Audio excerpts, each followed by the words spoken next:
They obviously don't know Bo, but rest assured, the copium is flowing hard in Iowa City right now for what used to be a very tradition-rich, proud program. Now has a training department in the trash heap, so much so, we might as well designate him as certified ass cheeks.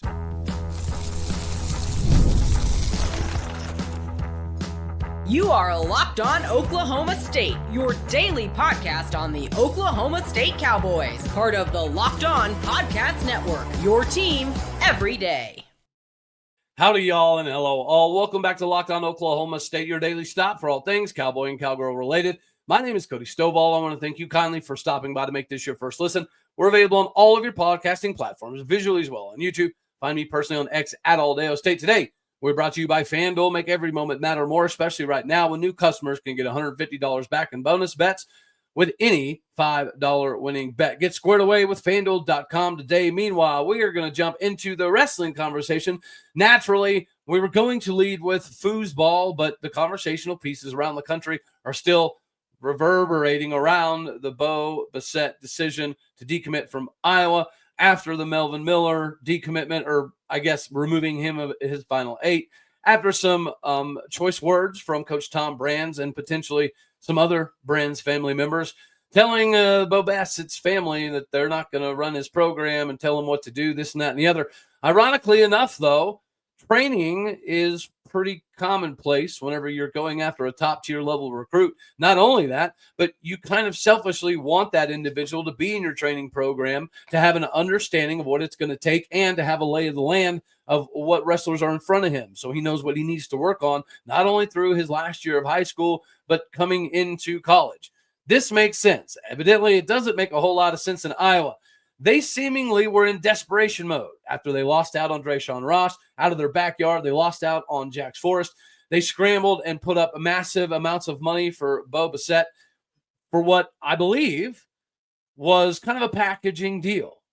I believe that the massive $5 million figure in NIL for Bo was partially because there was a conversational piece about getting Melvin Miller and Keegan Bissett as well. That's gone now. And now Iowa is reeling. This was their opportunity. Really, since Spencer Lee, they haven't made a lot of massive moves in the recruiting department when it comes to wrestling. Yes, they do have Angelo Ferrari, but I think a lot of us would agree he'll likely end up elsewhere by the end of his career, probably even Nebraska, since they just proved they have no morals and integrity whatsoever. So Nebu might be a potential issue in the problem. But here's the deal. Could Nebraska pop up and be an obstacle here for Oklahoma State and Penn State? If Bo is dead set on starting day one, then Nebraska, I think, is a real viable option here. But I also think that clearly the developmental side of the game is important to him and his family. So there's an idea that we can get Bo and Melvin and Keegan all training at the same place all the time. That geographically makes the most amount of sense in State College, since it's literally right up the road. It's a hop, skip, and a jump for that family to travel together to State College to get all the training that they need. However, if they were absolutely dead set on Penn State training being the best in the country, then they would have likely gone with Penn State originally. And Oklahoma State carries that family atmosphere that the Basset family is seemingly trying to accomplish. Yet, however, through all of this, there's not a lot of acknowledgement happening in the Iowa fan base that I can see. Instead, it's a copious amounts of copium happen. A lot of people are saying, well, maybe we got cold feet and we realized that he wasn't worth $5 million, or maybe we just don't want parents trying to run our program. And if so, congratulations to Tom Brands on being the man. Well, now he's about to be a myth and a legend, because the legendary status is about to become mythical. If Iowa cannot control their in-state guys like Drayshawn Ross, and they cannot get the top guys in the country like Jax Forrest or Bo Basset, what are they going to do? Not to mention the fact that Michael Mako is likely to wake up at some point in time in the next couple of years and follow the same road that his dad did and end up in Stillwater, America anyways. Iowa is reeling, and for what typically is a segment one football conversation, this is the biggest story currently happening as it pertains to Oklahoma State. And the more I dive into it, the more I see that there are some things that Oklahoma State does have going in their favor outside of the geographical stuff. Clearly, the flights and things of that nature were going to be an obstacle for Iowa, or at least that's what they presented it to be. That's not going to be an issue at Oklahoma State. right? We have a backer in Oklahoma City that has decided that he's going to put his money where his mouth is and make Oklahoma State the wrestling program that is the most destination placed university in America. It was Oklahoma State, and then it was Iowa for a bit, and there was a back and forth between Oklahoma State and Iowa for the longest time. Iowa State was in there. A while back, OU is actually in the mix, believe it or not, even though they don't really pay much attention to the wrestling program nowadays, which is going to be beneficial for Oklahoma State in the long run. This Bo Basset conversation, I think, does go deeper than just him individually. I think this is more about the Melvin Miller and the Keegan Basset potential that could join the fold. And you definitely want guys like that in your training program. So why is Iowa's training program being viewed this disastrously? I don't know. But outside of Spencer Lee, you're not hearing anything positive about the Iowa training program, which is a shame because you've heard great things at Northern Iowa about the training and the development. And then what do? We go and steal Lee Roper from UNI, which was arguably the best developmental guy in the state of Iowa from a college perspective. So Iowa had the opportunity to get somebody like a Lee Roper to upgrade their potential in training with Spencer Lee at the helm. They didn't do it. They let Oklahoma State do it, just like they let Oklahoma State get Ross and Forrest. And now we're in the Bo Basset sweepstakes once again.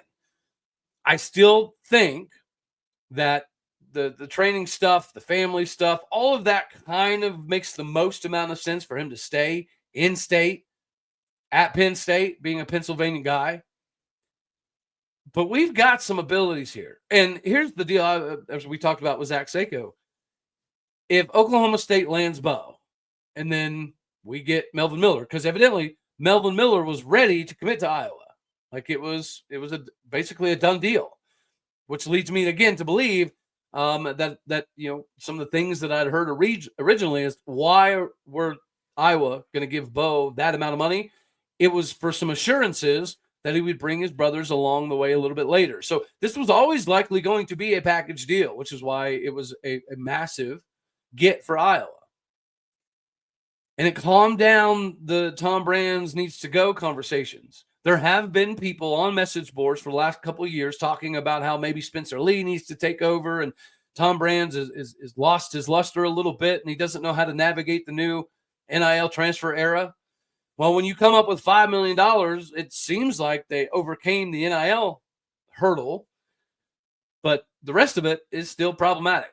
And Iowa is now in a position because of one decommit, essentially, that they have some questions internally that need to be answered. One thing is for sure. Iowa is not scary to anybody anymore in any capacity when it comes to wrestling. The teeth that they had was primarily recently because of this commitment and because of Michael Mako. Yes, they did get a couple nice transfers in, and yes, they clearly are going to be willing to spend, Nebraska wrestling, Texas A&M, Miami football money to make things a little bit better. But now the conversation shifts a little bit as to figuring what is the problem in Iowa City, because let's face it, from a traditional standpoint, the Oklahoma State-Iowa rivalry in wrestling is phenomenal for the sport. So we kind of need Iowa to be legitimate. And yes, they have some legitimate dudes, but they seem to be going about this the wrong way. And Keegan recently put out a tweet or a message on Instagram or whatever that was saying that we didn't ask for anything spectacular. We weren't asking for anything extra. We weren't asking for anything fancy. We simply asked Iowa to give us what every other commit across the country at major programs are getting. And that is the training aspect before they, begin their freshman years in college. And that is accurate.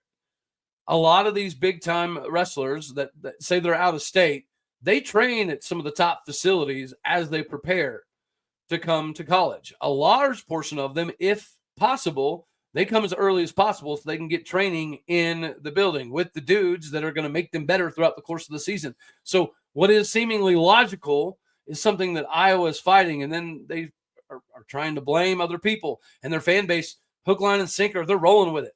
oh, we didn't want Bo and his family causing these problems, and we realized that the $5 million price tag was too much for somebody who just lost a couple big time matches, and maybe he's not the prized possession, yada, yada, yada, yada. It's copium. That's all it is. Iowa fans understand that this is a massive blow to their program. At least they should. And that is why I think that this is just, they're trying to cope. So they're coming up with excuses as to why one of the top 2 wrestlers in America doesn't want to be part of the program. Embrace it.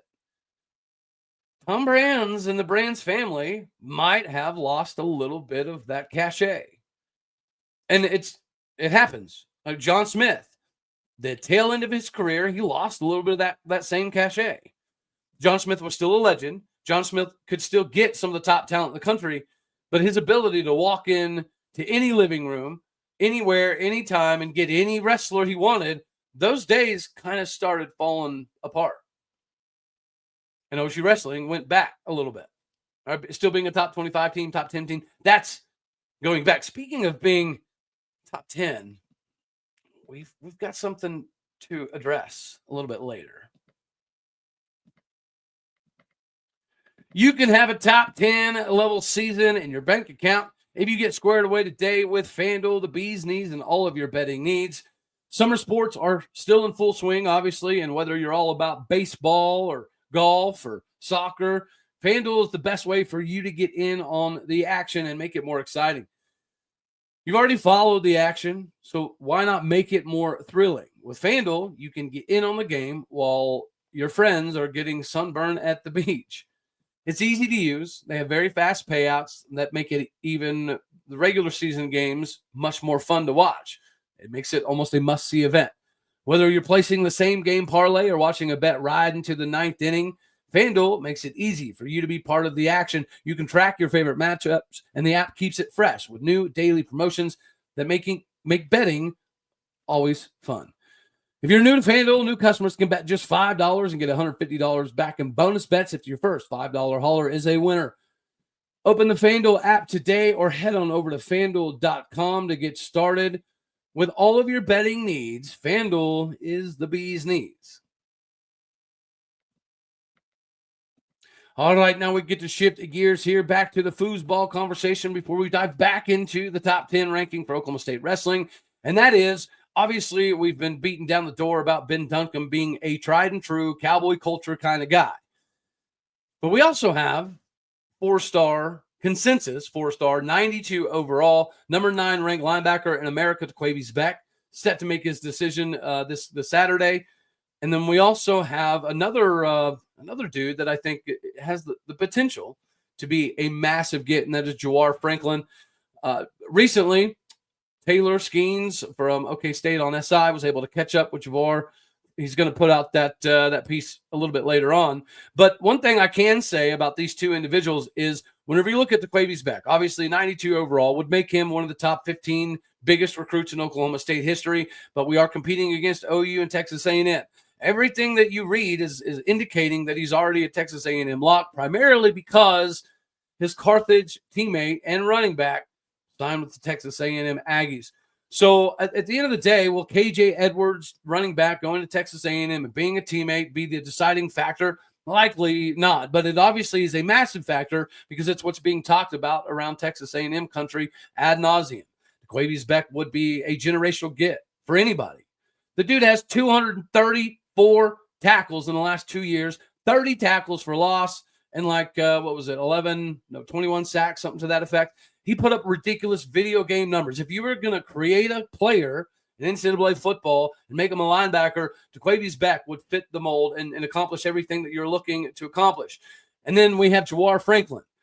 Jowhar Franklin has a very tumultuous story growing up, right? He had some difficulties, and his parents had some problems in life, so he was raised partially by his grandparents, and then there were some obstacles they had to overcome there. He had offers from almost everybody in the country his junior year, and then his senior year, he had some more family things pop up. He had some, funerals and things of that nature to attend, and his grades plummeted, which caused him to go to JUCO. He goes to JUCO and becomes an All-American level individual that now has garnered offers from Miami, Florida State, Ohio State, Michigan, USC, Washington, Clemson, Tennessee, Texas, and Auburn. And he's about to make a decision as well. This would be a massive get, just not because he's 6'4", 315 pounds. You're talking about, Justin Kirkland level abilities when it comes to the weight room.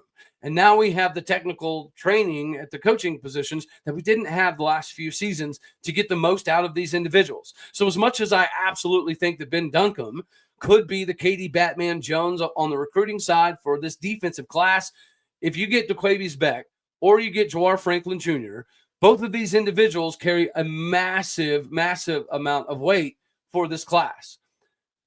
Daquives Beck is a bad Mamma Jamma.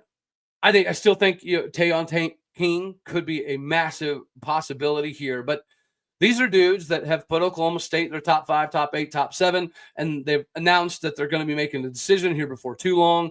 Obviously, you got Ben Duncombe making his decision tomorrow.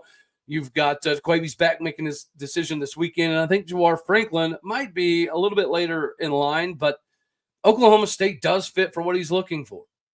He's looking for that family atmosphere. He's looking for somewhere where he can be about his business without a bunch of unnecessary distractions.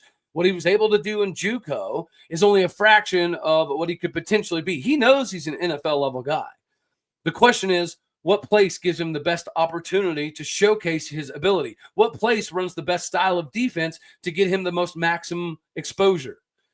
I think Oklahoma State, under Todd Grantham, is going to be able to accomplish all of that. Guys, Ryan Osborne and Ryan McNamara, Cap Deedy, 2 linebackers coach, defensive line coach. These are names that are brought up by players on a continuous basis. Now, their comparison, obviously, is a little light in the britches, I guess you could call it. Because last year, it was all about picking favorites, which is crazy because Paul Randolph was a legend to some degree that came in with a pretty big name. But it was less about playing the best players, and it was more about the political side of who should play, why they should play, is NIL a factor, what has been promised, what hasn't been promised, this and that and the other. This season is not going to be that way. This new staff is not going to operate like that. That's why landing somebody like Daquives Beck would be a massive statement for Oklahoma State. Yes, the things are indicating that he's a massive Texas A&M lean, primarily because KJ Edwards, their closeness, playing in the same high school, that probably is a determining factor here. And then you have NIL, right? Let's not play.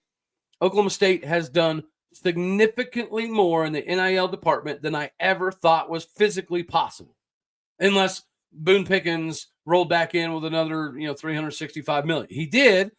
Drop another, 160, 170-ish million after his passing. But a large portion of that was earmarked and designated for other things around campus, like buildings and museums and things of that nature. Were there some for athletics? Yes.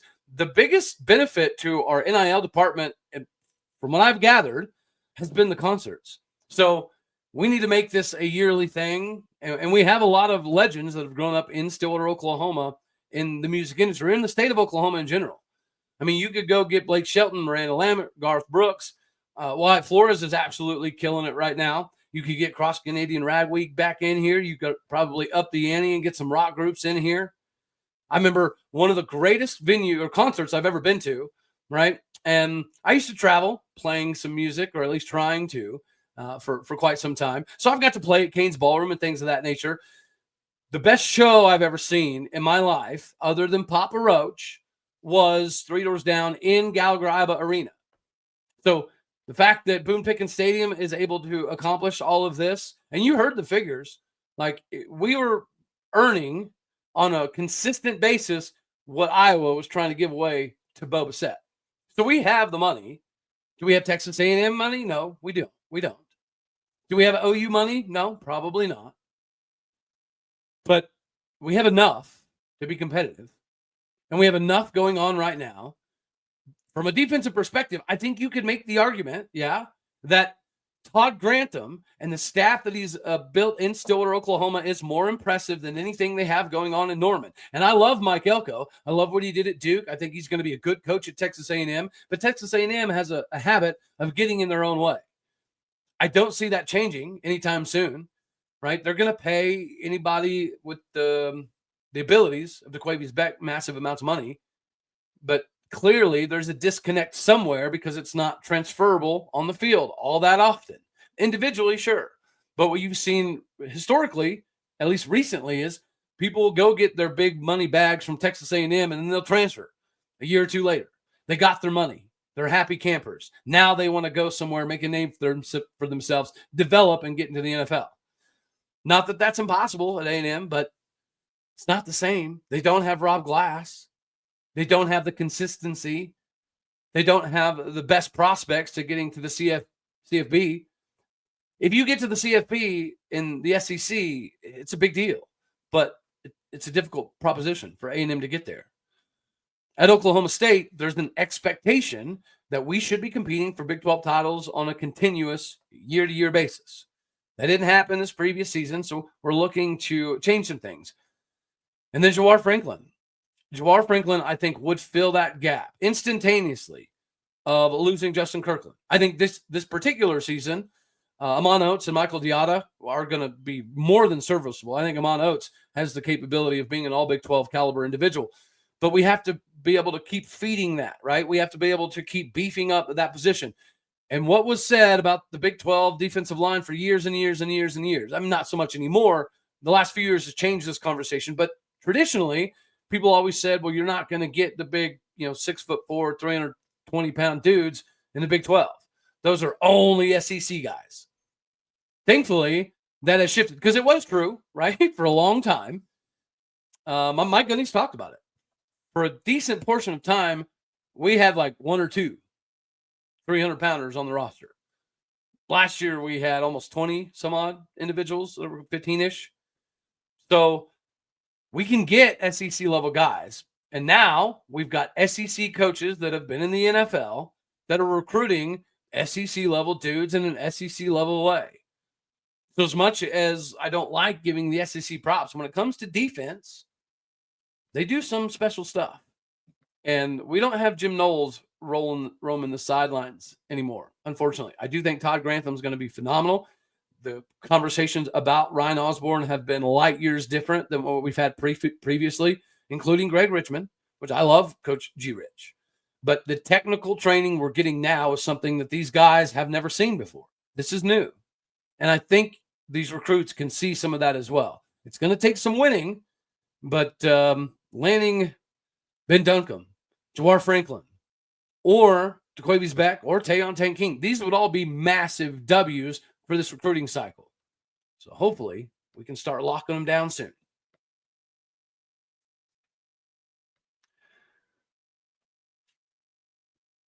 So in being on the Penn State show, talking to wrestling with Zach, he mentioned there's a lot of prognostications that have Oklahoma State barely in the top 10.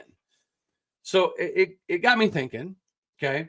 And so I did some digging, and I found out why Flow Wrestling put Oklahoma State number 8 in the top 10. Some of it does make some sense, but if you're a wrestling designated kind of service, and that's your specialty, then how do you not take into consideration what is happening outside of, I don't know, the college scene, right? So Oklahoma State's ranked 8th because guys like Ladarian Lockett haven't really faced any competition. Neither has Ren Sakamoto. Neither has Sergio Vega. Teague Travis hasn't wrestled in a year because of injury. Casey Swiderski hasn't wrestled for a year because of injury. Teague Travis was banged up. Tegan Jameson was banged up for a while. Like, I get it, but at the same point in time, okay, so 125, there's no question. It'll be Troy Spratley, national runner-up, went 24-5 last year, 46-13 in his career, and a large portion of that was his enhancements at Oklahoma State. Then you have 133, right? Kel Hughes is way too big for 133. Reese Whitcraft is gone, so it could be Ren Sakamoto. Ren Sakamoto just tech-falled his way into being the Japan representative for the U20 World Championships. JJ McComas is another pretty good option here at 133. He was top 25 in high school, went 10-2 this previous season while competing unattached. And his only 2 losses were a dude from Mizzou and a dude from Iowa State. You have Cale Hughes that, if healthy, could be a dominant force. He could be a number of weights, though, is the problem. So Sergio Vega, while Cale Hughes or Tegan Jameson or Casey Swiderski, all of these are battling through some semblance of injury. Sergio Vega very well could start the season because Sergio Vega is a bad mama jamma. He was the number 6 overall recruit in the country coming out of high school. And in just the last 12 months, Sergio Vega has won the Who's Number 1 tournament, the Super 32, Fargo, Doc B, and the Pittsburgh Wrestling Classic. So the dude is winning at an unprecedented level right now. Then you have Casey Swiderski. Casey Swiderski is an All-American 149 in 2024 with a 25 record, finished 7th place at Iowa State. This last season, he tore his ACL after trying to bump down to 141. So it's not clear where he's going to be from a weight perspective, but he's being undervalued here. Teague Travis, Tegan Jameson. We saw glimpses of what they could be over the last couple of years. Tegan Jameson only got to wrestle basically the last couple weeks of the season, and he was absolutely dominant in most of his appearances. 2 years ago, Teague Travis did compete at 157 pounds. He went 23-8 at 157 and went 2-2 at the NCAAs. So you could see Teague Travis bumping up to this weight as well. Then you have LaDarian Lockett. D. Lockett is a beast. He could do 157. He could do 165. I believe the plan is for him to do 165. But he's been on an absolute tear. So there's probably no doubt that he will start day one as a freshman. Not that Cody Rutledge is going to make it easy. Cody Rutledge is an Okie who was an Ironman champion, Super 32 finalist out of the state of Oklahoma, number 26 overall product in the country. But D. Lockett is a U17 world champion, a U20 world silver medalist, Who's Number 1 champion, 2-time Super 32 champion, 2-time Iron champion, and a Fargo champ. This idea that some of these guys are not getting, a lot of love because they haven't wrestled in college a lot is kind of crazy to me. Then you have a couple Penn State dudes. Alex Facundo. Alex Facundo was a starter a couple years ago at 165. He went 19-6 as a freshman. Then he cut down to 157, and then Tyler Kasich, popped up and had a remarkable season, to be honest with you. But if he can garner any of that training that he got at Penn State, plus the developmental aspect that he's looking for in David Taylor, this top 10 ranking doesn't make sense. Then you have Zach Ryder, another Penn State Nittany Lineman. He's replacing 4-time All-American Dustin Plott. But he's a 2-time U17 bronze medalist, a U20 world silver medalist. He went 8-0 as a redshirt freshman this previous season, winning the Black Knight tournament and the Southern Scuffle. He had quality wins. He's going to be a top 10 guy entering the season. He's going to be a national champion contender. You have Cody Merrill. Cody Merrill was the number 12 ranked recruit coming out of high school, went 10-2 as a redshirt freshman this previous season, losing to U20 bronze medalist and Stephen Buchanan, the national champion from Iowa. He beat several qualifiers. And then you have Connor Doucette. Connor Doucette was a big recruit coming out of high school. He was able to, wrestle for Oklahoma State a couple of years ago before Wyatt Hendricks came in. There's obviously no shame in learning behind the Hodge Trophy winner and Wyatt Hendrickson. So I understand the difficulty, but just because D. Lockett hasn't wrestled in college doesn't mean he's not been absolutely dominating not only college dudes, but grown men. How do you not take that in consideration? The fact that Cody Merrill was dominant, unattached. The fact that Zach Ryder was dominant, unattached.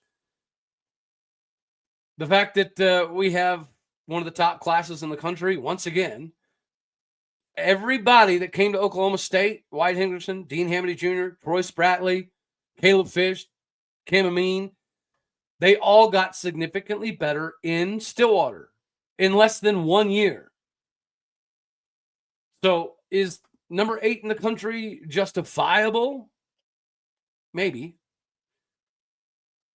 But be better. Because this is Oklahoma State. David Taylor. And this roster is pretty loaded. Anywho, that's all we're going to have for this one right here. As always, I love you. God bless. Go Pokes. Thank you for tuning in to make this your first listen here in Locked On Oklahoma State. You could be anywhere. So happy you choose to be here. Do me a favor. Hit the like button if you liked it. Dislike if you didn't. That's okay too. More importantly, share, comment, and subscribe. My podcast people out there, You know what you are. You know what you do. You're everything that makes this work. So I appreciate you. Do what you do. Hit the stars. Leave some reviews. All righty, y'all. Later, taters.